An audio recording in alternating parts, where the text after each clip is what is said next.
Aman həkim, asta yerib bıçağı, qorxuram yaralar incidər məni.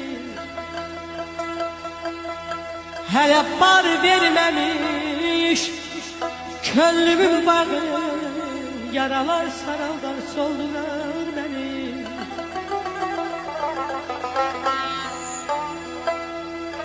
Həkim, heyfim gəlsin axan qanıma, bu yerdə rəhm elə cavan canıma.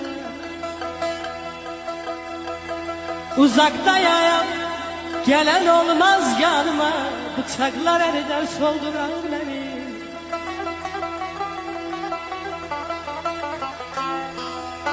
Sağlamdır bədənim, xəstəlik bilməz, anam bacım mənsiz danışdım gülməz. Sevgilim gözünün yaşını silməz, bu da bir dərd olar.